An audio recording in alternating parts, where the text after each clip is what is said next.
So these are our gussets right here. So this is basically a G-body brace frame kit. We build our own. You can buy them. There's a couple different companies that make them. But this is going to be one set up for a car with tailpipes. So you can see the cross member goes up. What we got right here, this will be this piece. We'll actually tie this piece to this piece. So you'll kind of see once we cut our angle in that back section right there, it'll actually tie this lower torque box together. And that's what this is right here. We just had a couple drops. We call them drops, basically just pieces left over chromoly. So we'll cut that down and put our angle on the back side, and then we'll actually make that our back corner. He's welding it right now. Try to TIG weld everything.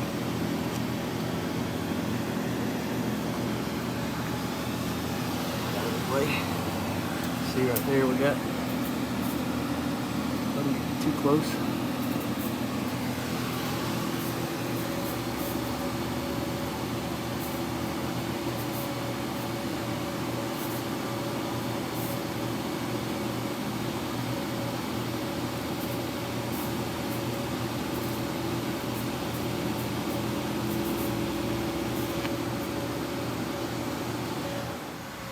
All right, so this is what we got so far. Like I said, we're gonna put exhaust on this one, so we flip the cut out the full cross member and flip this piece up. It also has the rear end that's in there. It's got a lowered pinion, so it kind of gives us a little bit more room on the drive shaft. All right, but basically what we did, we got our crossbar first. I don't know if you kind of seen in the video. All right, like when we do these, you can buy kits already pre-notched, and that's that's fine.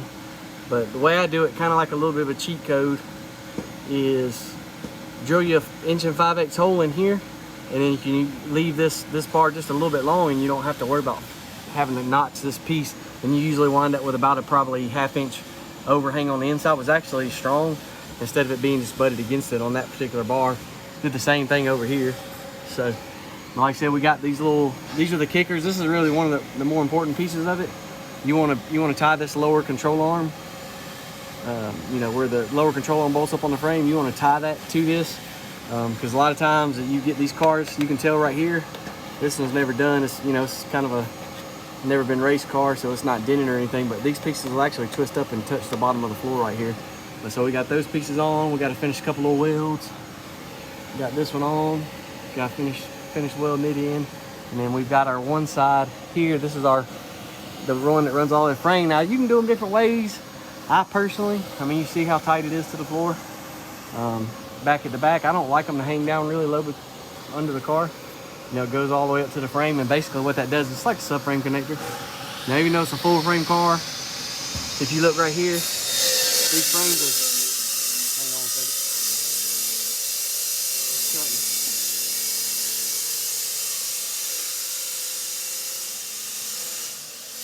Those are full frame cars, but it's an open channel, so this actually helps a lot to get a lot of the flex out of the car. So you can see we got that running up to the front. You can build the transmission cross member off of it. You can X them out if you want to. Like I said, we still got to do this side over here. It's not in there yet, but we will get that in there and I'll show you what it looks like. All right, so we got everything finished up on this. Like I said, basically what we did is we did our little side-to-side cross member here. We got our little outrigger from the lower control arm out. Basically what we did on that, so it just kind of slid it into the bar that goes all the way to the front. Got all that TIG welded, everything's in place. What we're going to do too is something you got to keep in mind. Like I said, if you do run one of these, a lot of the kits, they do sell gussets that come from the side. So once we get our transmission cross member made, we will make like a little gusset that kind of tie it to the side of the frame. You don't necessarily have to use a chromoly cross member, but we will, just because it's lighter. So when we get ready to put the motor and trans in it, we'll go back and add that little piece. Like I said, we got everything painted up, got the wheels looking good, everything's TIG welded. I will recommend on these things, we haven't done it yet on this one, but we're going to. You can see it's still got the factory bolts in it. Well, a lot of these arms, they come with 1/2 inch bolt holes. So we're gonna upgrade the bolts and get a little hardware kit. Same thing with the uppers. You look up in here, still got the factory bolts in it. So I do recommend changing them out to upgrade them to a 1/2 inch bolt. Just something that kind of make it a little bit stronger. But that's pretty much it. Like I said, I can kind of see everything. That's her finished up. Like I said, we just got to add the cross member, add 2 little gussets, and it should be ready to go.